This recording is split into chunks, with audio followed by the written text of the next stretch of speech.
ನಮಸ್ಕಾರ. ಭಾವನಾ ವಾರ್ತೆಗೆ ಸ್ವಾಗತ. ವಾರ್ತೆಗಳ ವಿವರ. ಭಟ್ಕಳ ತಾಲೂಕಿನ ನೆಹರು ರಸ್ತೆಯಲ್ಲಿರುವ ಸಿಂಡಿಕೇಟ್ ಬ್ಯಾಂಕಿನ ಎಟಿಎಂ ಯಂತ್ರ ಕಳವು ಮಾಡಲು ಪ್ರಯತ್ನಿಸಿದ 19ರ ಹರೆಯದ ಯುವಕ ಸದ್ಯ ಪೊಲೀಸರ ವಶದಲ್ಲಿದ್ದು, ಮೈಬಗ್ಗಿಸಿ ದುಡಿಯಬೇಕಾದ ಯುವಕ ಕಳ್ಳತನದ ಆರೋಪದ ಮೇಲೆ ಜೈಲು ಸೇರಿದ್ದಾನೆ. ಈಗಿನ ಕಾಲದಲ್ಲಿ ಕೆಲವು ಯುವಕರು ಮೈಬಗ್ಗಿಸಿ ದುಡಿದು ತಮ್ಮ ಜೀವನವನ್ನು ಕಂಡುಕೊಳ್ಳಬೇಕಾದ ಸಂದರ್ಭದಲ್ಲಿ ಜೈಲು ಪಾಲಾಗುವ ಅದೆಷ್ಟೋ ಘಟನೆ ಈಗಾಗಲೇ ನಡೆಯುತ್ತಿವೆ. ಈಗ ಇಂತಹದ್ದೇ ಒಂದು ಘಟನೆ ಭಟ್ಕಳ ತಾಲೂಕಿನಲ್ಲಿ ನಡೆದಿದೆ.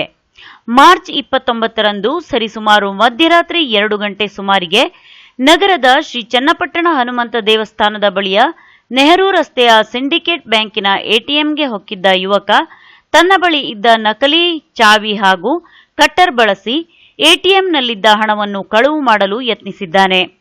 ಆದರೆ ಈತನ ಯತ್ನವು ತಂದಿದ್ದ ನಕಲಿ ಚಾವಿ ಕಟ್ಟಾದ ಕಾರಣ ವಾಪಸ್ ಹಿಂದಿರುಗಿದ್ದಾನೆ.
ಮಾರನೇ ದಿನ ಸಿಂಡಿಕೇಟ್ ಬ್ಯಾಂಕಿನ ವ್ಯವಸ್ಥಾಪಕರು ನೀಡಿದ ದೂರಿನನ್ವಯ ತನಿಖೆ ಕೈಗೊಂಡ ಪೊಲೀಸರು ಎಟಿಎಂ ಯಂತ್ರದ ಬಳಿ ಇರುವ ಸಿಸಿಟಿವಿ ಕ್ಯಾಮೆರಾದ ಫುಟೇಜ್ ಆಧರಿಸಿ ವ್ಯಕ್ತಿಯನ್ನು ಬಂಧಿಸಿದ್ದಾರೆ. ಬಂಧಿತನನ್ನು ಸೋಡಿಗದ್ದೆಯ ನಿವಾಸಿ ರಾಘವೇಂದ್ರ ಗಣಪತಿ ಮೊಗೇರ್ ಎಂದು ಗುರುತಿಸಲಾಗಿದೆ. ತೀರಾ ಬಡತನದ ಕುಟುಂಬದಿಂದ ಬಂದಿದ್ದ ಯುವಕ ಎಂದು ತಿಳಿದು ಬಂದಿದ್ದು, ಕುಟುಂಬದ ಸಾಲದ ಹೊರೆ ತಾಳಲಾರದೆ ಕಳ್ಳತನಕ್ಕೆ ಬಂದಿದ್ದೇನೆ ಎಂದು ಪೊಲೀಸರ ಬಳಿ ಹೇಳಿದ್ದಾನೆ ಎಂದು ಪೊಲೀಸ್ ಮೂಲದಿಂದ ತಿಳಿದು ಬಂದಿದೆ. ಸದ್ಯ ಎಟಿಎಂ ದರೋಡೆಯ ಆರೋಪದಡಿ ಭಟ್ಕಳ ನಗರ ಠಾಣೆಯಲ್ಲಿ ಪ್ರಕರಣ ದಾಖಲಿಸಿಕೊಂಡು ಡಿವೈಎಸ್ಪಿ ಶಿವಕುಮಾರ್ ಹಾಗೂ ಸಿಪಿಐ ಸುರೇಶ್ ನಾಯಕ್ ಮಾರ್ಗದರ್ಶನದಲ್ಲಿ ಭಟ್ಕಳ ಶಹರ ಠಾಣೆ ಎಎಸ್ಐ ಪರಮೇಶ್ವರಪ್ಪ ತನಿಖೆ ಕೈಗೊಂಡಿದ್ದಾರೆ. ಕಾರ್ಯಾಚರಣೆಯಲ್ಲಿ ಪೊಲೀಸ್ ಸಿಬ್ಬಂದಿಗಳಾದ ನಾಗರಾಜ್ ಒಂಟಿಗೋಡಿ, ಮೆಹಬೂಬ್, ವಿನಾಯಕ್ ಪಾಟೀಲ್ ಹಾಗೂ ನಾಗರಾಜ್ ಇದ್ದರು. ಸದ್ಯ ಆರೋಪಿಯ ವಿಚಾರಣೆಗೊಳಪಡಿಸಿದ್ದಾರೆ. ಒಟ್ಟಿನಲ್ಲಿ ತನ್ನ ಕುಟುಂಬಕ್ಕೆ ಆಧಾರವಾಗಬೇಕಾಗಿದ್ದ ಯುವಕ ಜೈಲು ಪಾಲಾಗಿದ್ದಾನೆ. ಭಾವನಾ ಟಿವಿಗಾಗಿ ಮಂಜು ನಾಯ್ಕ್, ಮುಟ್ಟಳ್ಳಿ. 5/4/2017 ಬುಧವಾರ ಸಾಯಂಕಾಲ 5 ಗಂಟೆಗೆ ಸಿಲೆಕ್ಟ್ ಫೌಂಡೇಶನ್ ಶ್ರೀ ಕ್ಷೇತ್ರ ಬಂಗಾರಮಕ್ಕಿ ಗೇರುಸೊಪ್ಪ ಹೊನ್ನಾವರದಲ್ಲಿ ಶ್ರೀ ಕ್ಷೇತ್ರದ ಧರ್ಮಾಧಿಕಾರಿಗಳಾದ ಶ್ರೀ ಮಾರುತಿ ಗುರೂಜಿಯವರ ದಿವ್ಯ ಉಪಸ್ಥಿತಿಯಲ್ಲಿ ಸಾಂಸ್ಕೃತಿಕ ಕುಂಭ ಮಲೆನಾಡ ಉತ್ಸವ 2017ಕ್ಕೆ ಪದ್ಮಶ್ರೀ ಪುರಸ್ಕೃತ ಯಕ್ಷಗಾನ ಕಲಾವಿದರಾದ ಶ್ರೀ ರಾಮಚಂದ್ರ ಹೆಗಡೆ ಚಿಟ್ಟಾಣಿ ಇವರು ದೀಪ ಬೆಳಗಿಸುವುದರ ಮೂಲಕ ಕಾರ್ಯಕ್ರಮಕ್ಕೆ ಚಾಲನೆ ನೀಡಿದರು. ಶ್ರೀ ನಾಗರಾಜ್ ಹೆಗಡೆ ಕಾಸ್ಕಂಡ್ ರವರು ಪ್ರಾಸ್ತಾವಿಕ ನುಡಿಯೊಂದಿಗೆ ಕಾರ್ಯಕ್ರಮಕ್ಕೆ ಆಗಮಿಸಿರುವ ಸರ್ವರನ್ನು ಸ್ವಾಗತಿಸಿದರು. ಈ ಕಾರ್ಯಕ್ರಮದ ಅಧ್ಯಕ್ಷತೆಯನ್ನು ಗ್ರಾಮ ಪಂಚಾಯತ್ ನಗರಬಸ್ತಿಕೇರಿ ಗೇರುಸೊಪ್ಪದ ಗ್ರಾಮ ಪಂಚಾಯತ್ ಅಧ್ಯಕ್ಷರಾದ ಶ್ರೀಮತಿ ಅನ್ನಪೂರ್ಣ ಶಾಸ್ತ್ರಿಯವರು ವಹಿಸಿದ್ದರು. ನಂತರ ಕಾರ್ಯಕ್ರಮದ ಉದ್ಘಾಟಕರಾದ ಶ್ರೀ ರಾಮಚಂದ್ರ ಹೆಗಡೆ ಚಿಟ್ಟಾಣಿಯವರು ಜಗತ್ತಿಗೆ ಬೇಕಾಗುವುದು ಬೆಳಕು, ಆ ಬೆಳಕು ಶ್ರೀ ಕ್ಷೇತ್ರ ಬಂಗಾರಮಕ್ಕಿಯಾಗಿದೆ. ಬೆಳಗಲಿ ಮನೆ, ಬೆಳಗಲಿ ಮನ, ಬೆಳಗಲಿ ಸೀಮೆ, ಬೆಳಗಲಿ ಸಮಾಜ, ಇದಕ್ಕೆ ಶ್ರೀ ಕ್ಷೇತ್ರ ಬಂಗಾರಮಕ್ಕಿಯೇ ನಿದರ್ಶನವಾಗಿದೆ ಎಂಬ ವಾಸ್ತವಿಕ ನುಡಿಯನ್ನು ನುಡಿದರು. ನಂತರ ಶ್ರೀ ವೀರಾಂಜನೇಯ ಜಾನಪದ ಶ್ರೀ ಪ್ರಶಸ್ತಿ ಸನ್ಮಾನಿತರಾದ ಶ್ರೀ ವೆಂಕಟರಮಣ ದೈತೋಟ್ ಮೂಲಿಕಾ ತಜ್ಞರವರು ತಾನೊಬ್ಬ ಬರಹಗಾರ, ಆದರೆ ಮಾತುಗಾರನಲ್ಲ ಎಂಬ ಇಂಗಿತದೊಂದಿಗೆ ಗಿಡಮೂಲಿಕೆ ಸಸ್ಯಗಳ ರಕ್ಷಣೆಯ ಮತ್ತು ಇಂದಿನ ವಿಷಪೂರಿತ ಆಹಾರ ಪದ್ಧತಿಯ ಬಗ್ಗೆ ಮಾಹಿತಿ ನೀಡಿದರು. ನಂತರ ಆಯುರ್ವೇದ ವೈದ್ಯಾಧಿಕಾರಿಗಳಾದ ಡಾಕ್ಟರ್ ಕೆವಿ ಪತಂಜಲಿಯವರು ಮಾತನಾಡಿ, ಕೇವಲ ಪುಸ್ತಕದಿಂದ ತಿಳಿದದ್ದು ತಲೆಯ ಮೇಲೆ ಹೂ ಇಟ್ಟುಕೊಂಡಂತೆ, ಆದರೆ ಪ್ರಾಪಂಚಿಕ ಜ್ಞಾನ ಅತಿ ಅಮೂಲ್ಯವಾಗಿದೆ. ಬರಗಾಲ ನಮ್ಮನ್ನು ಕಾಡುತ್ತಿದೆ, ಗಿಡಮೂಲಿಕೆ ಸಸ್ಯಗಳನ್ನು ಬೆಳೆಸಿ ಮನುಕುಲವನ್ನು ಉಳಿಸಿ ಎಂಬ ಹಿತನುಡಿಯನ್ನು ಆಡಿದರು. ಎಂಕೆ ಪಟ್ಟಣಶೆಟ್ಟಿ, ಮಾಜಿ ಶಾಸಕರು ಬಾದಾಮಿ ಇವರು ಮಾತನಾಡಿ, ಕಲೆ ಎಂಬುದು ಎಲ್ಲಾ ಕಡೆಗಳಲ್ಲಿ ಪ್ರಸಾರವಾಗಬೇಕು, ಪ್ರಚಾರವಾಗಬೇಕು. ಮಲೆನಾಡು ಪ್ರದೇಶ ಅನೇಕ ಕಲೆಗಳ ತವರೂರಾಗಿದ್ದು ಆ ಕಲೆಯನ್ನು ಉಳಿಸಲು ಶ್ರೀ ಕ್ಷೇತ್ರ ಬಂಗಾರಮಕ್ಕಿ ಸ್ಫೂರ್ತಿದಾಯಕವಾಗಿದೆ ಎಂದು ಹೇಳಿದರು. ನಂತರ ಉಪನ್ಯಾಸಕರಾದ ಶ್ರೀ ಸಿದ್ದು ಯಾಪಲಪರವಿಯವರು ಮಾತನಾಡಿ, ಉತ್ತರ ಕರ್ನಾಟಕ ಮತ್ತು ಮಲೆನಾಡು ಪ್ರದೇಶದ ನಡುವಿನ ಸಂಬಂಧ ಉತ್ತಮವಾಗಿರಲಿ ಎಂದು ಹೇಳಿದರು. ನಂತರ ಕಾರ್ಯಕ್ರಮದ ಅಧ್ಯಕ್ಷರಾದ ಶ್ರೀಮತಿ ಅನ್ನಪೂರ್ಣ ಶಾಸ್ತ್ರಿಯವರು ಮಾತನಾಡಿ, ನಶಿಸಿ ಹೋಗುತ್ತಿರುವ ಕಲೆಯನ್ನು ಶ್ರೀ ಕ್ಷೇತ್ರ ಬಂಗಾರಮಕ್ಕಿಯಲ್ಲಿ ಪ್ರತಿ ವರ್ಷ ಮಲೆನಾಡ ಉತ್ಸವವನ್ನು ಆಚರಿಸುವ ಮೂಲಕ ಉಳಿಸಿ ಬೆಳೆಸುತ್ತಿದ್ದಾರೆ. ಇದರ ಮೂಲಕ ಶ್ರೀ ಕ್ಷೇತ್ರದ ಮಹಿಮೆಯು ಕರ್ನಾಟಕದಲ್ಲಷ್ಟೇ ಅಲ್ಲದೆ ಹೊರ ರಾಜ್ಯಗಳಲ್ಲೂ ಹರಡಿದೆ ಎಂಬ ಶುಭ ನುಡಿಯನ್ನು ಆಡಿದರು. ಕೊನೆಯಲ್ಲಿ ಶ್ರೀ ಕ್ಷೇತ್ರದ ಧರ್ಮಾಧಿಕಾರಿಗಳಾದ ಮಾರುತಿ ಗುರೂಜಿಯವರು ನೆರೆದಿರುವ ಸರ್ವ ಭಕ್ತ ವೃಂದವನ್ನು ಉದ್ದೇಶಿಸಿ ಕುಂಭ ಎಂಬ ಪದದ ಅರ್ಥ ತಿಳಿಸಿದರು. ಕುಂಭ ಎಂಬುದು ನಮ್ಮ ಸಂಸ್ಕೃತಿ ಸಂಸ್ಕಾರ ಉಳಿಸಿ ಬೆಳೆಸುವುದಾಗಿದೆ. ಇದು ಉಳಿದಿದ್ದು ಪ್ರಕೃತಿ ಮತ್ತು ನದಿ ಮೂಲಗಳಿಂದ. ಆದರೆ ಮಾನವ ಪ್ರಕೃತಿ ವಿರುದ್ಧ ಸಂಚಾರ ಮಾಡುತ್ತಿರುವುದರಿಂದ ನೀರಿನ ಅಭಾವ ಉಂಟಾಗಿದೆ. ಶರಾವತಿ ನದಿಯು ಉಳಿದುಕೊಂಡಿದ್ದು ಕುಂಭಗಳಿಂದ. ನದಿಯನ್ನು ಸ್ವಚ್ಛವಾಗಿಟ್ಟುಕೊಳ್ಳಬೇಕು. ಕಾಡುಗಳ ರಕ್ಷಣೆಯಾದರೆ ಮಲೆನಾಡು ರಕ್ಷಣೆಯಾದಂತೆ. ಪಶ್ಚಿಮ ಘಟ್ಟಗಳ ರಕ್ಷಣೆಯಾದರೆ ಎಲ್ಲಾ ದೇಶಗಳ ರಕ್ಷಣೆ ಆಗುತ್ತದೆ. ಒಟ್ಟಿನಲ್ಲಿ ಆಚಾರ, ವಿಚಾರ, ಸಂಸ್ಕೃತಿ ಉಳಿಸುವುದೇ ಈ ಮಲೆನಾಡ ಉತ್ಸವದ ಉದ್ದೇಶವಾಗಿದೆ. ಕಲೆ ಕಳೆದುಕೊಂಡರೆ ಸಂಸ್ಕೃತಿಗೆ ಧಕ್ಕೆ ಉಂಟಾಗುತ್ತದೆ. ಯಕ್ಷಗಾನ ಎಂಬುದು ಒಂದು ಪವಿತ್ರ ಕಲೆಯಾಗಿದೆ. ಇದನ್ನು ಕಲಾವಿದರು ಲಯ, ತಾಳ, ರಾಗ ಅರಿತುಕೊಂಡು ಉಳಿಸಬೇಕಾಗಿದೆ ಹಾಗೂ ಕಲೆಗೆ ಗೌರವಿಸಬೇಕಾಗಿದೆ. ರಾಮನ ರಾಮಾಯಣಕ್ಕೆ ಕಾರಣೀಕರ್ತನಾದ ಶ್ರೀ ಆಂಜನೇಯ ಎಲ್ಲ ಯುವಜನತೆಗೆ ಕಲೆಗಳನ್ನು ಉಳಿಸುವ ಹಾಗೆ ಮಾಡಲಿ ಎಂಬ ಆಶೀರ್ವಚನ ನೀಡಿದರು. ಸಭೆಗೆ ಆಗಮಿಸಿರುವ ಗಣ್ಯಾಧಿಗಣ್ಯರನ್ನು ಶ್ರೀ ಗಣಪತಿ ಹೆಗಡೆ ಸೆಲೆಕ್ಟ್ ಫೌಂಡೇಶನ್ ಶ್ರೀ ಕ್ಷೇತ್ರ ಬಂಗಾರಮಕ್ಕಿಯವರು ವಂದನೆಯನ್ನು ಸಲ್ಲಿಸುವುದರೊಂದಿಗೆ ಸಾಂಸ್ಕೃತಿಕ ಕಾರ್ಯಕ್ರಮಕ್ಕೆ ಅನುವು ಮಾಡಿಕೊಟ್ಟರು. ನಂತರ ವಿವಿಧ ಕಲಾವಿದರಿಂದ ಸಾಂಸ್ಕೃತಿಕ ಕಾರ್ಯಕ್ರಮಗಳು ನಡೆಯಿತು. ಶ್ರೀ ಮಹಾಮುರುಡೇಶ್ವರ ದೇವರ ಪ್ರಧಾನ ಅರ್ಚಕರಾದ ವೇದಮೂರ್ತಿ ಸೀತಾರಾಮ್ ಶಿವರಾಮ್ ಅಡಿಗಳ್ ಅವರು ವಯೋಸಹಜ ಅನಾರೋಗ್ಯದಿಂದ ತಮ್ಮ ಸ್ವಗೃಹದಲ್ಲಿ ಏಪ್ರಿಲ್ 4ರಂದು ಸಂಜೆ ನಿಧನರಾಗಿದ್ದಾರೆ. ಕಳೆದ ಹಲವಾರು ವರ್ಷಗಳಿಂದ ಶ್ರೀ ಮಹಾಮುರುಡೇಶ್ವರ ದೇವರ ಪ್ರಧಾನ ಅರ್ಚಕರಾಗಿ ತಂತ್ರಿಗಳಾಗಿ ಸೇವೆ ಸಲ್ಲಿಸುತ್ತಿದ್ದ ಅವರು ಆಗಮಶಾಸ್ತ್ರದಲ್ಲಿ ಪ್ರಾವೀಣ್ಯತೆಯನ್ನು ಹೊಂದಿದ್ದರು. ಶ್ರೀ ಮುರುಡೇಶ್ವರ ದೇವಸ್ಥಾನದ ಆಡಳಿತ ಧರ್ಮದರ್ಶಿ ಆರ್.ಎನ್. ಶೆಟ್ಟಿಯವರ ಆಪ್ತರಲ್ಲಿ ಓರ್ವರಾಗಿದ್ದ ಅವರು ಕೆಲವು ಸಮಯದಿಂದ ಮನೆಯಲ್ಲಿಯೇ ಇದ್ದರು. ಶ್ರೀ ಮುರುಡೇಶ್ವರ ದೇವಸ್ಥಾನದ ಪ್ರಧಾನ ಅರ್ಚಕರಲ್ಲಿ ಓರ್ವರಾದ ಪುತ್ರ ಶಿವರಾಮ್ ಅಡಿಗಳ್ ಸಹಿತ ಇಬ್ಬರು ಪುತ್ರಿಯರನ್ನು ಹಾಗೂ ಅಪಾರ ಬಂಧುಗಳನ್ನು ಅಗಲಿದ್ದಾರೆ. ಭಟ್ಕಳ ತಾಲೂಕಿನ ಸೋನಾರ್ಕೆರೆಯ ಶಾಸಕರ ಸರ್ಕಾರಿ ಮಾದರಿ ಶಾಲೆಯಲ್ಲಿ ಸಮುದಾಯ ದತ್ತ ಶಾಲೆಯ ಕಾರ್ಯಕ್ರಮವನ್ನು ಪೊಲೀಸ್ ಬಂದೋಬಸ್ತ್ನಲ್ಲಿ ನಡೆಸಲು ಶಾಲಾ ಶಿಕ್ಷಕರು ಯತ್ನಿಸಿದ ಹಿನ್ನೆಲೆಯಲ್ಲಿ ಈ ಬಗ್ಗೆ ಶಾಲಾ ಅಭಿವೃದ್ಧಿ ಸಮಿತಿಯ ಅಧ್ಯಕ್ಷರು, ಸದಸ್ಯರು ಸಮುದಾಯ ದತ್ತ ಶಾಲೆ ಕಾರ್ಯಕ್ರಮವನ್ನು ಬಹಿಷ್ಕರಿಸಿ ರದ್ದುಪಡಿಸಿದ ಘಟನೆ ಮಂಗಳವಾರದಂದು ನಡೆದಿದೆ. ಭಟ್ಕಳದ ಸೋನಾರ್ಕೆರೆಯ ಶಾಸಕರ ಸರ್ಕಾರಿ ಮಾದರಿ ಶಾಲೆಯು ಒಂದಿಲ್ಲೊಂದು ವಿವಾದದಲ್ಲಿ ಭಾರೀ ಸುದ್ದಿಯಲ್ಲಿದ್ದು, ವಿನಾಕಾರಣ ಶಾಲೆಯಲ್ಲಿನ ವಿದ್ಯಾರ್ಥಿಗಳಿಗೂ ಸಮಸ್ಯೆ ಎದುರಿಸುವಂತಾಗಿದೆ. ಈಗ ನಡೆಯಬೇಕಾಗಿದ್ದ ಸಮುದಾಯ ದತ್ತ ಶಾಲೆ ಕಾರ್ಯಕ್ರಮಕ್ಕೆ ಶಾಲೆಯ ಶಿಕ್ಷಕರು ಪೊಲೀಸ್ ಬಂದೋಬಸ್ತ್ನಲ್ಲಿ ನಡೆಸಲು ಪೊಲೀಸರಿಗೆ ಕರೆ ಮಾಡಿದ್ದರು. ಇದೇ ಸಂದರ್ಭದಲ್ಲಿ ಕಾರ್ಯಕ್ರಮಕ್ಕೆ ಹಾಜರಾದ ಶಾಲೆಯ ಎಸ್ಡಿಎಂಸಿ ಅಧ್ಯಕ್ಷರು ಹಾಗೂ ಸದಸ್ಯರು ಕಾರ್ಯಕ್ರಮಕ್ಕೆ ಪೊಲೀಸ್ ಬಂದೋಬಸ್ತ್ ಯಾಕೆ ನೀಡಲಾಗಿದೆ ಎನ್ನುವ ಬಗ್ಗೆ ಶಾಲೆಯ ಶಿಕ್ಷಕರಿಗೆ ಕೇಳಿದಾಗ ಈ ಬಗ್ಗೆ ಪೊಲೀಸರನ್ನು ಕರೆಯಿಸಿದ್ದು ಶಾಲೆಯಿಂದಲ್ಲ ಎನ್ನುವ ಉತ್ತರ ಕೇಳಿಬಂದಿದೆ. ಒಂದು ಶಾಲಾ ಕಾರ್ಯಕ್ರಮಕ್ಕೆ ಪೊಲೀಸ್ ರಕ್ಷಣೆಯಾದರೂ ಯಾಕೆ ಎನ್ನುವ ಪ್ರಶ್ನೆ ಸಾರ್ವಜನಿಕರಲ್ಲಿ ಮೂಡಿದೆ. ಈ ಬಗ್ಗೆ ಶಾಲಾಭಿವೃದ್ಧಿ ಸಮಿತಿಯ ಅಧ್ಯಕ್ಷ ಪ್ರಕಾಶ್ ನಾಯ್ಕ್ ಮಾತನಾಡಿದ್ದು, ಪೊಲೀಸ್ ಠಾಣೆಗೆ ಕರೆ ಮಾಡಿ ಸಮುದಾಯ ದತ್ತ ಶಾಲೆಗೆ ಪೊಲೀಸ್ ರಕ್ಷಣೆ ಪಡೆದುಕೊಳ್ಳುವ ಅವಶ್ಯಕತೆಯಾದರೂ ಯಾಕೆ?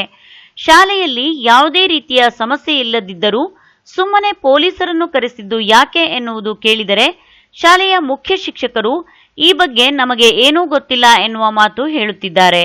ಈ ಹಿಂದೆ ನನ್ನ ಮೇಲೆ ಶಾಲೆಯ ಮುಖ್ಯಾಧ್ಯಾಪಕರು ಪೊಲೀಸ್ ದೂರು ಸಲ್ಲಿಸಿದ್ದು, ಪದೇ ಪದೇ ಶಾಲೆಯಲ್ಲಿ ಇಂತಹದ್ದೇ ಘಟನೆ ನಡೆಯುತ್ತಿರುವುದು ಸರಿಯಲ್ಲ ಎಂದರು.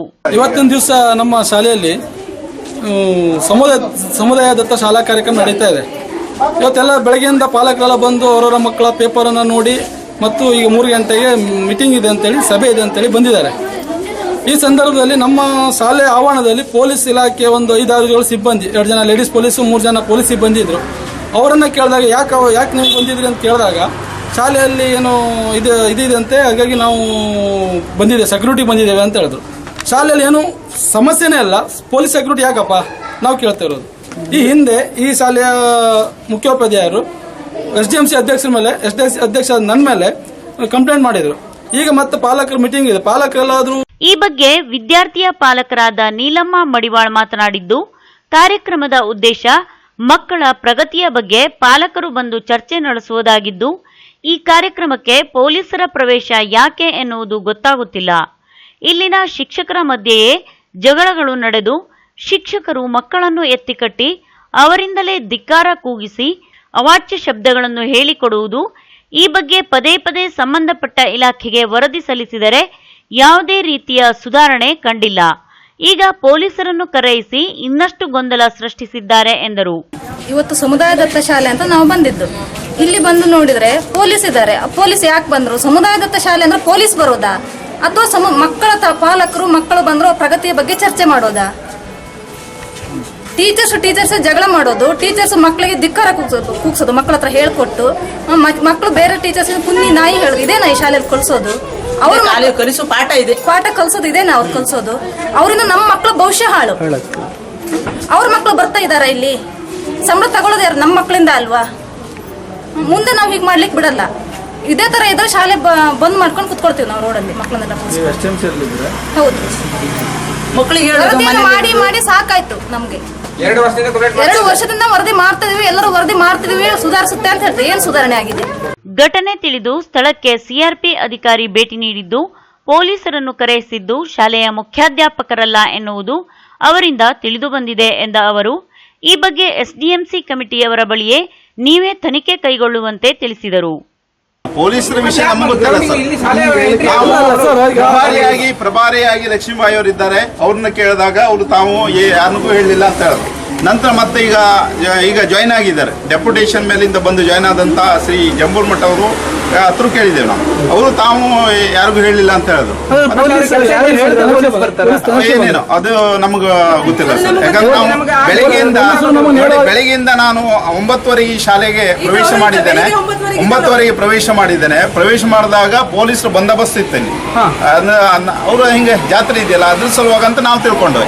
ಹೀಗೆ ಅಡ್ಡಾಡ್ತಾ ಇದ್ರು ಪೊಲೀಸ್. ನಮ್ಗೆ ಅದು ನಮಗೆ ಸ್ಪಷ್ಟವಾಗಿ ಹೇಳಿದ್ದಾರೆ. ಶಾಲೆಯಿಂದ ಫೋನ್ ಬಂದು ನಮ್ಮ CPI ಪ್ರಶಂಸ ಅವರು ಹೇಳಿದ್ದಾರೆ.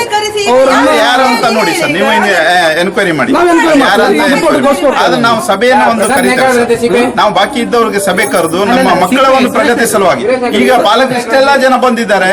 ನಾವು ಒಂದು ಅಟ್ಲೀಸ್ಟ್ ಒಂದು ಅರ್ಧ ತಾಸು ಅವ್ರ ಹತ್ರ ಮಾತಾಡಲೇಬೇಕಾಗ್ತದೆ. ಒಟ್ಟಿನಲ್ಲಿ ಇತ್ತ SDMC ಹಾಗೂ ಶಾಲೆಯ ಮುಖ್ಯಾಧ್ಯಾಪಕರು ಮತ್ತು ಶಿಕ್ಷಕರ ಮಧ್ಯೆ ವಿದ್ಯಾರ್ಥಿಗಳ ಭವಿಷ್ಯ ಹಾಳಾಗುತ್ತಿರುವುದು ಸತ್ಯ. ಚೆನ್ನಾಗಿ ಕಲಿಯಬೇಕಾದ ವಿದ್ಯಾರ್ಥಿಗಳು ಶಾಲೆಯ ಶಿಕ್ಷಕರು ಕಲಿಸುವ ಕಲಿಕೆಯಿಂದ ಕೆಟ್ಟ ಹಾದಿ ತುಳಿಯುತ್ತಾರೆ ಎನ್ನುವ ಭಯ ಪಾಲಕರದ್ದಾಗಿದೆ. ಭಾವನಾ ಟಿವಿಗಾಗಿ ಮಂಜು ನಾಯ್ಕ್, ಮುಟ್ಟಹಳ್ಳಿ. ಭಟ್ಕಳ ತಾಲೂಕಿನ ಜಾಲಿ ಪಟ್ಟಣ ಪಂಚಾಯತ್ ಉದ್ಘಾಟನೆಗೊಂಡು ವರ್ಷ ಕಳೆಯುತ್ತಿದ್ದರೂ ಯಾವುದೇ ಅಭಿವೃದ್ಧಿ ಕಾಮಗಾರಿ ಇಲ್ಲವಾಗಿದೆ. ಈ ಕುರಿತು ಅಗತ್ಯ ಕ್ರಮ ಕೈಗೊಳ್ಳುವಂತೆ ಆಗ್ರಹಿಸಿ ಮಂಗಳವಾರ social democratic party of India Bhatkal ಘಟಕದ ವತಿಯಿಂದ ಜಾಲಿ ಪಟ್ಟಣ ಪಂಚಾಯತ್ ಮುಖ್ಯಾಧಿಕಾರಿಗಳಿಗೆ ಮನವಿ ಸಲ್ಲಿಸಲಾಯಿತು. ಜಾಲಿ ಪಟ್ಟಣ ಪಂಚಾಯತ್ ವ್ಯಾಪ್ತಿಯು ಸಮಸ್ಯೆಗಳ ಆಗರವಾಗಿದೆ. ಜನರ ನಿರೀಕ್ಷೆಗಳೆಲ್ಲವೂ ಹುಸಿಯಾಗಿದೆ. ಕೆಲವು ವಾರ್ಡ್ಗಳಲ್ಲಿ ಮಳೆಗಾಲಕ್ಕೂ ಮುನ್ನವೇ ಕಾಮಗಾರಿಗಳನ್ನು ಕೈಗೊಳ್ಳುವುದು ಅಗತ್ಯವಾಗಿದೆ. ಮದೀನಾ ಮಸೀದಿಗೆ ರಸ್ತೆಯನ್ನು ನಿರ್ಮಿಸಿಕೊಡಬೇಕು. ಈ ಭಾಗಕ್ಕೆ ಸರಬರಾಜು ಆಗುತ್ತಿರುವ ನೀರು ಮಲಿನ ನೀರಿನ ಬಣ್ಣವನ್ನು ಹೊಂದಿದೆ. ಅದು ಸರಿಯಾದ ಸಮಯಕ್ಕೆ ಬರುತ್ತಿಲ್ಲ. ಅಧಿಕಾರಿಗಳು ಶುದ್ಧ ನೀರಿನ ಪೂರೈಕೆಗೆ ಅಗತ್ಯ ಕ್ರಮ ಕೈಗೊಳ್ಳಬೇಕು. ಮನೆಗಳ ಕಸ ಸಂಗ್ರಹಕ್ಕೆ ಅಗತ್ಯ ವ್ಯವಸ್ಥೆ ರೂಪಿಸಬೇಕು. ಇಲ್ಲಿನ ಮನೆಗಳಿಗೆ ತೆರಿಗೆಯ ಪ್ರಮಾಣವನ್ನು ಕಡಿತಗೊಳಿಸಬೇಕು. ಮೊಹಿದ್ದೀನ್ ಸ್ಟ್ರೀಟ್ 2ನೇ ಕ್ರಾಸ್ ಕೊನೆಯ ರಸ್ತೆಯಲ್ಲಿ ಸೈಕಲ್ ಮೂಲಕ ಸಂಚರಿಸುವ ಮಕ್ಕಳು ಆಯ ತಪ್ಪಿ ಹೊಂಡಕ್ಕೆ ಬಿದ್ದ ಘಟನೆ ನಡೆದಿದ್ದು, ರಸ್ತೆಯ ಪಕ್ಕದಲ್ಲಿ ಬೇಲಿ ನಿರ್ಮಿಸಬೇಕು.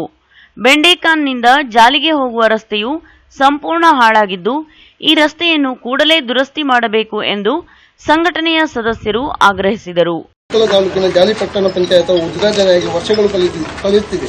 ಆದರೆ ನಮ್ಮ ಊರಿನಲ್ಲಿ ಯಾವುದೇ ಅಭಿವೃದ್ಧಿ ಕೆಲಸಗಳನ್ನು ನಾವು ಆರಿಸಿದ್ದೇವೋ ಅವು ನೆರವೇರದೆ ತೀವ್ರ ಸಮಸ್ಯೆಯನ್ನು ಅನುಭವಿಸುತ್ತಿದ್ದೇವೆ. ಹೀಗಾಗಿ ಈ ಕೆಳಗಂಡ ನಮ್ಮ ಊರಿನ ಕೆಲವು ವಾರ್ಡ್ಗಳಲ್ಲಿ ಆಗಬೇಕಾದ ಕಾಮಗಾರಿಗಳನ್ನು ಅತಿ ಜರೂರಾಗಿ ಕೈಗೆತ್ತಿಕೊಂಡು ಕಾಮಗಾರಿಯನ್ನು ತಮ್ಮ ಅವಧಿಯಲ್ಲಿ ಮಾಡಿಕೊಡಬೇಕಾಗಿ ವಿನಂತಿ. ಈ ಸಂದರ್ಭದಲ್ಲಿ ಸಂಘಟನೆಯ ಜಿಲ್ಲಾ ಕಾರ್ಯದರ್ಶಿ ಜಾಹೀರ್, ಸದಸ್ಯ ಆಕಿಫ್ ಗವಾಯಿ ಮುಂತಾದವರು ಉಪಸ್ಥಿತರಿದ್ದರು. ಜಾಲಿ ಪಟ್ಟಣ ಪಂಚಾಯತ್ ಮುಖ್ಯಾಧಿಕಾರಿ ವೆಂಕಟೇಶ್ ಮನವಿ ಪತ್ರವನ್ನು ಸ್ವೀಕರಿಸಿದರು.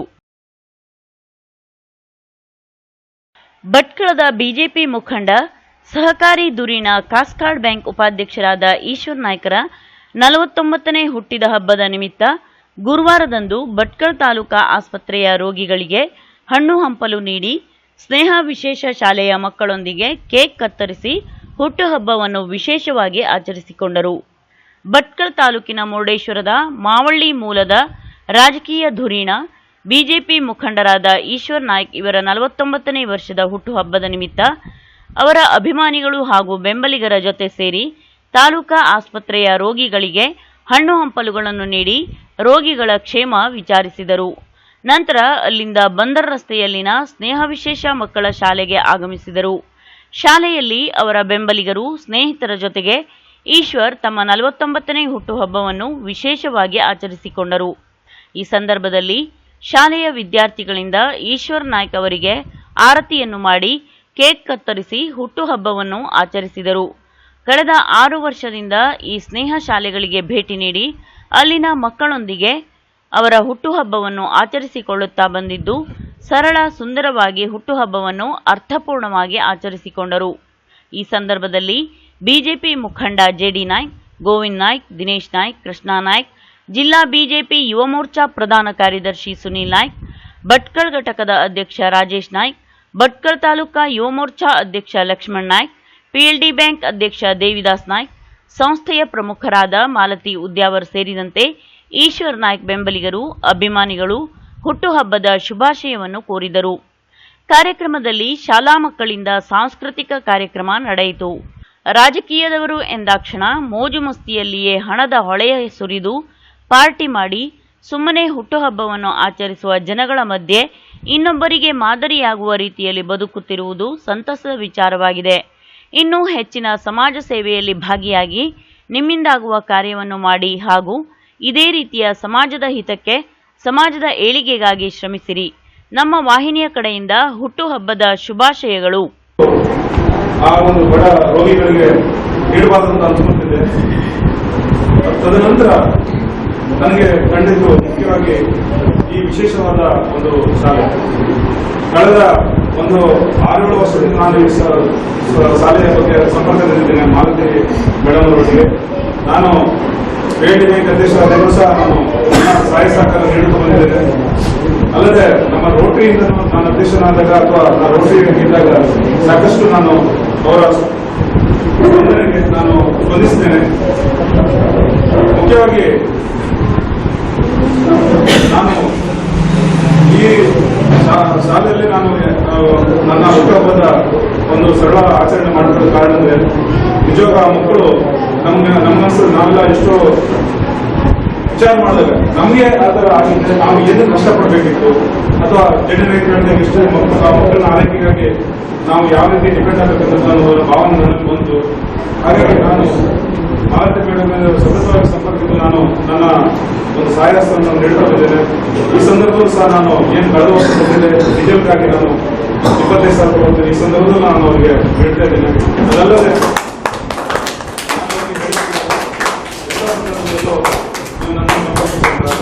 ಮುಖ್ಯವಾಗಿ ಒಂದು ಬೇಸರ ಸಂಗೀತ ಈ ಮಕ್ಕಳಲ್ಲಿ ಎಷ್ಟೋ ಜನ ತಂದೆಗಳು ತುಂಬಾ ಒಳ್ಳೆ ಸಿದ್ಧವಂತರಿದ್ದಾರೆ. ಆದರೆ ಸ್ಕೂಲ್ ಬಗ್ಗೆ ಜಾಸ್ತಿ ಗಮನ ಹರಿಸ್ತಾ ಇರೋದು ನಿಜವಾಗೂ ದುಃಖ ಸಂಘರ್ಷ. ಅದೇ ರೀತಿ ಆ ಮಕ್ಕಳ ಸೇವೆ ಮಾಡೋದು ನಮ್ಮದು ಭಾಗ್ಯ ಅಂತ ತಿಳ್ಕೊಂಡು ನಾವು ಆ ಸೇವೆಯಲ್ಲಿ ತೊಡಬೇಕಾದ ನಮ್ಮ ಕರ್ತವ್ಯ ಅಂತ ಅನ್ಕೊಂಡಿದ್ದೀನಿ. ಹಾಗೆ ಭಾವನಾ ಟಿವಿಗಾಗಿ ಮಂಜು ನಾಯ್ಕ್ ಮುಟ್ಟಹಳ್ಳಿ. ಹೊನ್ನಾವರ ತಾಲೂಕಿನ ಮಂಕಿಯ ಶ್ರೀ ಕೆಂಡಮಹಾಸತಿ ದೇವಸ್ಥಾನದಲ್ಲಿ ಪುನರ್ ಪ್ರತಿಷ್ಠಾ ಮಹೋತ್ಸವ ನಡೆಯಿತು. ಡಾಕ್ಟರ್ ವೀರೇಂದ್ರ ಹೆಗ್ಗಡೆಯವರ ಶುಭಾಶೀರ್ವಾದದೊಂದಿಗೆ ಪೂಜ್ಯ ಶ್ರೀ ಭಟ್ಟಾಕಲಂಕ ಪಟ್ಟಾಚಾರ್ಯವರ್ಯ ಸ್ವಾಮಿಗಳು, ಶ್ರೀ ದಿಗಂಬರ ಮಠ ಸೋಂದಾ ಇವರ ದಿವ್ಯ ಸಾನ್ನಿಧ್ಯದಲ್ಲಿ ದೇವತಾ ಕಾರ್ಯಕ್ರಮಗಳು ಮಾರ್ಚ್ 31ರಿಂದ ಪ್ರಾರಂಭವಾಗಿ ಏಪ್ರಿಲ್ 3ರವರೆಗೆ ನಡೆಯಿತು. ಕೊನೆಯ ದಿನ ಸೋಮವಾರ ಕುಂಭಾಭಿಷೇಕ, ಪಂಚಾಮೃತ ಅಭಿಷೇಕ ಮುಂತಾದ ಧಾರ್ಮಿಕ ಕಾರ್ಯಕ್ರಮದ ಜೊತೆಗೆ ಮಹಿಳೆಯರಿಂದ ಸಾಮೂಹಿಕ ಕುಂಕುಮಾರ್ಚನೆ ನಡೆಯಿತು. ಬಳಿಕ ಮಹಾಪೂಜೆ ಹಾಗೂ ಅನ್ನಸಂತರ್ಪಣೆ ನಡೆಯಿತು.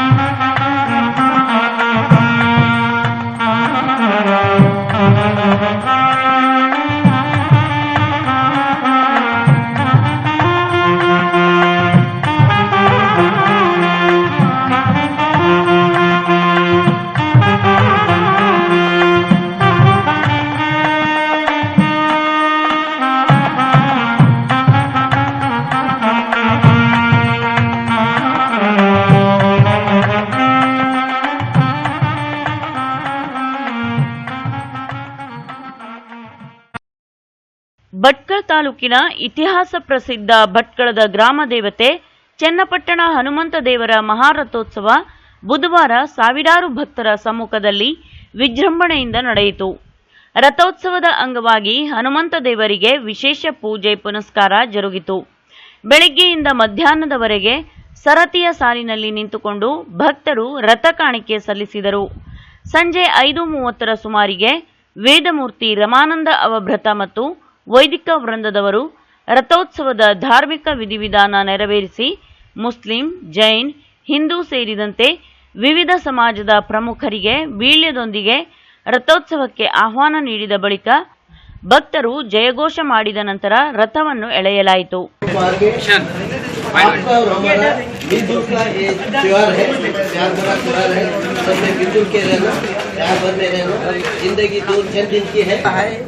ये दुख थे, हमारी किताबों में भी लिखा हुआ है, श्री राम का नाम लिए तो बड़ी इज्जत से लेना, कृष्ण जी का नाम लेना बड़ी इज्जत से लेना। श्री कृष्ण जी को उनके विद्यार्थियों ने पूछा कि या कन्हैया जी आपके बाद हम किसकी सेवा करें?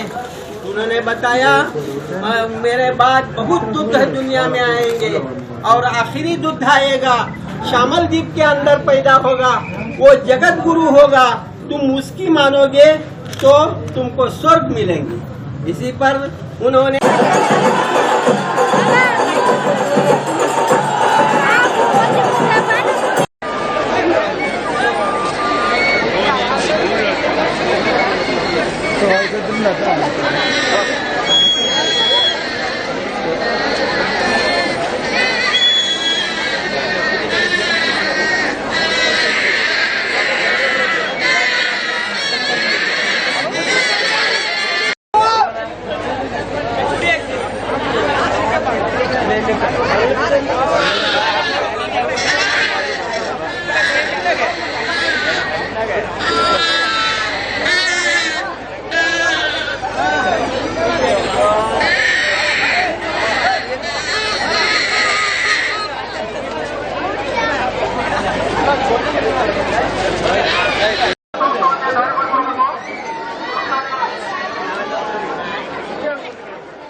ತಟ್ಟಿರಾಯ, ಗೊಂಬೆ ಕುಣಿತ, ಹುಲಿವೇಷ, ಹಾಡು, ಭಜನೆ ಮುಂತಾದವು ರಥೋತ್ಸವಕ್ಕೆ ಮೆರುಗು ನೀಡಿತು.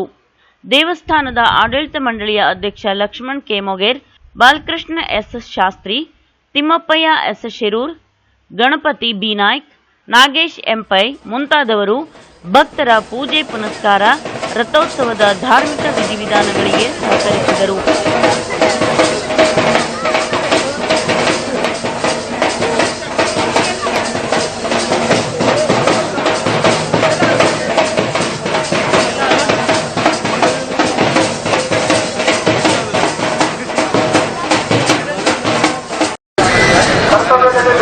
ಪೊಲೀಸರನ್ನು ಪಾಲ್ಗೊಳ್ಳಬೇಕಾದ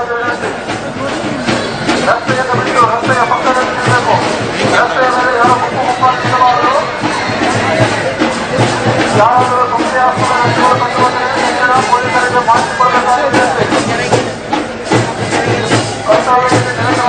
ಪೊಲೀಸರನ್ನು ಸಹಕರಿಸಬೇಕಾಗಿ ವಿನಂತಿ. ಇನ್ನು ಮಂಗಳ ಪೊಲೀಸರನ್ನು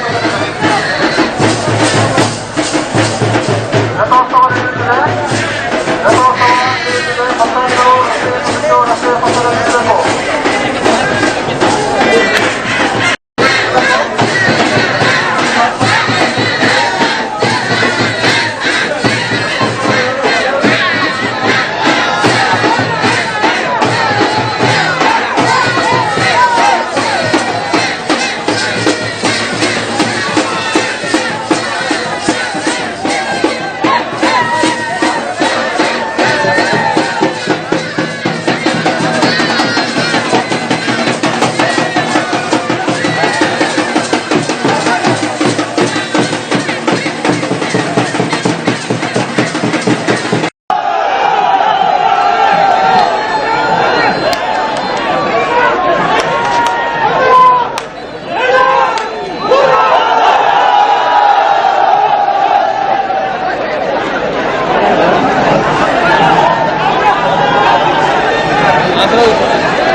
ಜಿಲ್ಲಾ ಪೊಲೀಸ್ ವರಿಷ್ಠಾಧಿಕಾರಿ ವಿನಾಯಕ್ ಪಾಟೀಲ್, ಹೆಚ್ಚುವರಿ ಪೊಲೀಸ್ ವರಿಷ್ಠಾಧಿಕಾರಿ ದೇವರಾಜ್, ಡಿವೈಎಸ್ಪಿ ಶಿವಕುಮಾರ್ ಮಾರ್ಗದರ್ಶನದಲ್ಲಿ ಜಿಲ್ಲೆಯ ವಿವಿಧೆಡೆಯಿಂದ ಬಂದಿದ್ದ ಪೊಲೀಸ್ ಸಿಬ್ಬಂದಿಗಳು ಬಿಗು ಬಂದೋಬಸ್ತ್ ಏರ್ಪಡಿಸಿದ್ದರು. ಚಿರ್ಕಿನ್ ಕುಟುಂಬದ ಇನಾಯತುಲ್ಲಾ ಶಾಬಂದ್ರಿ ಹಾಗೂ ಕೆಲ ಮುಸ್ಲಿಂ ಮುಖಂಡರನ್ನು ದೇವಸ್ಥಾನ ಆಡಳಿತ ಮಂಡಳಿ ಸಮಿತಿಯವರು ಶ್ರೀ ಹನುಮಂತ ದೇವಸ್ಥಾನದಲ್ಲಿ ರಥೋತ್ಸವಕ್ಕೆ ಮುನ್ನ ಶಾಲು ನೀಡಿ ಸತ್ಕರಿಸಿದರು. ಈ ಸಂದರ್ಭದಲ್ಲಿ ಯಾಸಿನ್ ಅಸ್ಕರಿ, ಜಾನ್ ಅಬ್ದುಲ್ ರಹಮಾನ್ ಮೊಹತೇಶಾ, ಹಂದಾ ಮೀರಾ ಸಾಹೇಬ್, ಜೈಲಾನಿ ಶಾಬಂದ್ರಿ ಮತ್ತಿತರ ಮುಖಂಡರು ಉಪಸ್ಥಿತರಿದ್ದು ರಥೋತ್ಸವ ವೀಕ್ಷಿಸಿದರು. ಭಾವನಾ ಟಿವಿಗಾಗಿ ಮಂಜು ನಾಯ್ಕ್ ಮುಟ್ಟಳ್ಳಿ.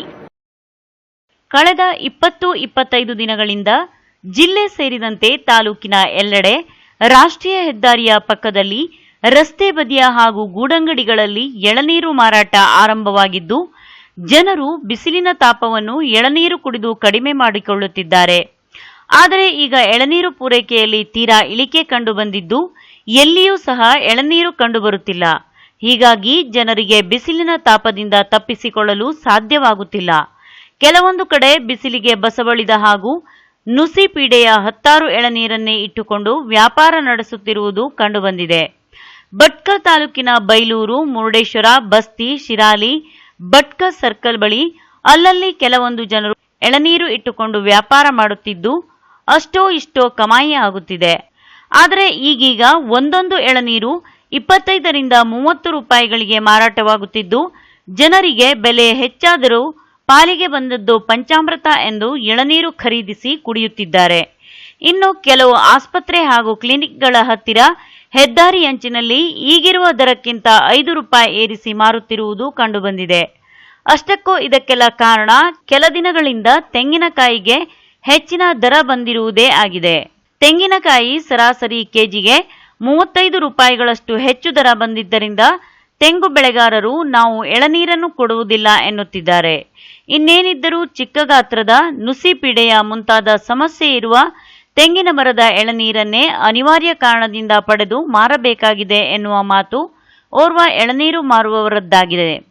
ಈ ಎಳನೀರಿನ ಸಮಸ್ಯೆ ಕೇವಲ ಭಟ್ಕಳದಲ್ಲಷ್ಟೇ ಅಲ್ಲದೆ ಜಿಲ್ಲೆಯ ಎಲ್ಲಾ ಕಡೆಗಳಲ್ಲೂ ಇದೇ ರೀತಿಯದ್ದಾಗಿದೆ. ಇತ್ತೀಚೆಗೆ ಬಹಳಷ್ಟು ಜನರು ಸಿದ್ಧ ತಂಪು ಪಾನೀಯ ಅಥವಾ ಜ್ಯೂಸ್ಗಿಂತ ಎಳನೀರು ಆರೋಗ್ಯಕರ ಎಂದು ಕುಡಿಯುತ್ತಿದ್ದಾರೆ. ಈ ನಡುವೆ ಕಲ್ಲಂಗಡಿ ಹಣ್ಣಿಗೂ ಉತ್ತಮ ಬೇಡಿಕೆ ಇದೆ.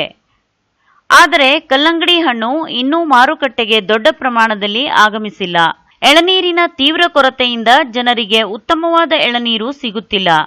ಈ ನಡುವೆ ದರವೂ ಹೆಚ್ಚಾಗಿದೆ. ಇದೇ ರೀತಿ ಇನ್ನೂ ಸ್ವಲ್ಪ ದಿನ ಎಳನೀರಿನ ದರ ಏರಿಕೆಯಾಗಿ 50 ರೂಪಾಯಿಗೆ ಒಂದು ಎಳನೀರು ಎಂದರೆ ಆಶ್ಚರ್ಯ ಪಡಬೇಕಾಗಿಲ್ಲ.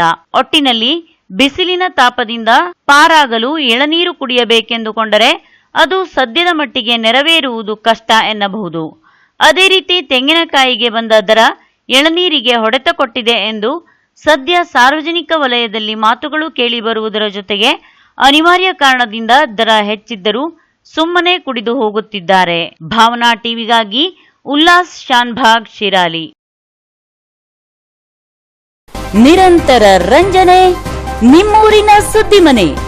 ನೋಡ್ತಾ ಇರಿ ಭಾವನಾ ಟಿವಿ, ಇದು ನಿಮ್ಮ ವಾಹಿನಿ. ಇಲ್ಲಿಗೆ ಭಾವನಾ ವಾರ್ತೆ ಮುಕ್ತಾಯವಾಯಿತು. ಮತ್ತೆ ಭಾವನಾ ವಾರ್ತೆಯೊಂದಿಗೆ ಭೇಟಿಯಾಗೋಣ. ಅಲ್ಲಿಯವರೆಗೂ ನಮಸ್ಕಾರ.